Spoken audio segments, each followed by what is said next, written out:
বিশ্ব রাজনীতির মানচিত্রে উত্তর কোরিয়া বরাবরই এক রহস্যময় নাম। বাইরের বিশ্বের কাছে দেশটির ভেতরের বাস্তবতা আজও অনেকটাই অজানা। আর সেই নীরবতার আড়ালেই কিম জং উন তৈরি করছেন এমন এক ধ্বংসাত্মক মরণাস্ত্র যা বদলে দিতে পারে পুরো সামরিক শক্তির সমীকরণ। সম্প্রতি পিয়ংইয়ংয়ের এক ঘোষণায় পুরো পশ্চিমা বিশ্বের কপালে পড়ছে চিন্তার ভাঁজ। 2025 সালের শুরুতেই বিশ্ববাসী সাক্ষী হয় এক নজিরবিহীন সামরিক পরীক্ষার। উত্তর কোরিয়া দাবি করেছে তারা সফলভাবে উৎক্ষেপণ করেছে তাদের অত্যাধুনিক ব্যালিস্টিক মিসাইল ওয়াংসং এক্স। এটি কোনো সাধারণ ক্ষেপণাস্ত্র নয়। এই মিসাইল শব্দের চেয়ে প্রায় 10 গুণ বেশি গতিতে ছুটতে সক্ষম। সহজভাবে বললে এর গতি এতটাই ভয়ঙ্কর যে টার্গেট কিছু বুঝে ওঠার আগেই মুহূর্তের মধ্যে আঘাত হানতে পারে।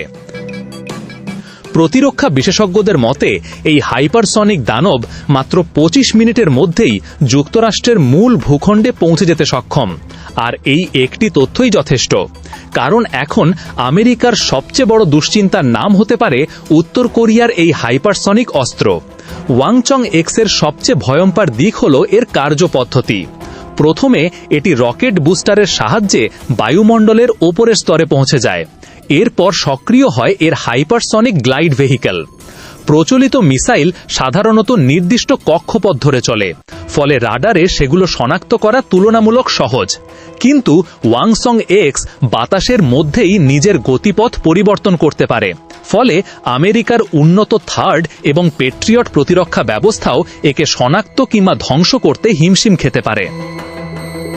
এটি শুধু একটি মিসাইল নয়, বরং আধুনিক যুদ্ধের এমন এক ভয়ঙ্কর ছায়া যাকে থামানোর আগেই শুরু হতে পারে একটি শহরের ধ্বংসের শেষ প্রহর। 1 টন ওজনের পারমাণবিক ওয়ারহেড বাহনে সক্ষম এই মিসাইল মুহূর্তের মধ্যেই একটি পুরো শহরকে মানচিত্র থেকে মুছে দিতে পারে।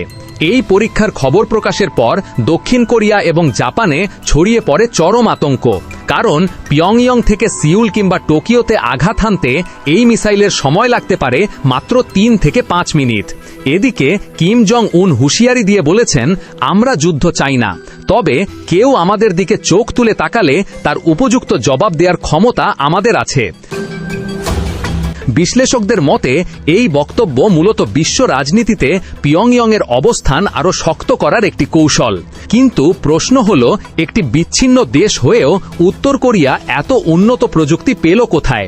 যদিও পিয়ংইয়ং দাবি করছে এটি তাদের সম্পূর্ণ নিজস্ব উদ্ভাবন। সামরিক বিশ্লেষকদের ধারণা ভিন্ন। অনেকের মতে এতে রাশিয়া এবং চীনের প্রযুক্তিগত সহায়তার ছাপ রয়েছে।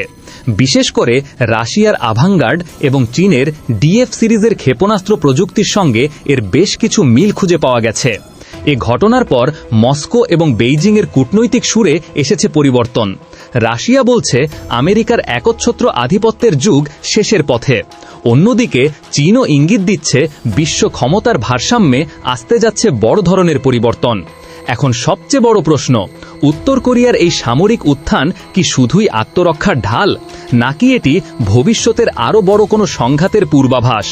এদিকে পেন্টাগন ব্যস্ত তাদের মিসাইল ডিফেন্স সিস্টেম নতুনভাবে সাজাতে, কারণ কিম জং উন থেমে থাকার মানুষ নন। গুঞ্জন রয়েছে এর পরবর্তী প্রজেক্ট এমন এক অস্ত্র যা পৃথিবীর যে কোনো প্রান্তে মাত্র 15 মিনিটের মধ্যেই আঘাত হানতে সক্ষম হবে। বিশ্বকে এখন প্রবেশ করতে যাচ্ছে এক নতুন অস্ত্র প্রতিযোগিতার যুগে। আপনাদের কি মনে হয়, উত্তর কোরিয়ার এই প্রযুক্তি কি সত্যি আমেরিকার জন্য বড় হুমকি?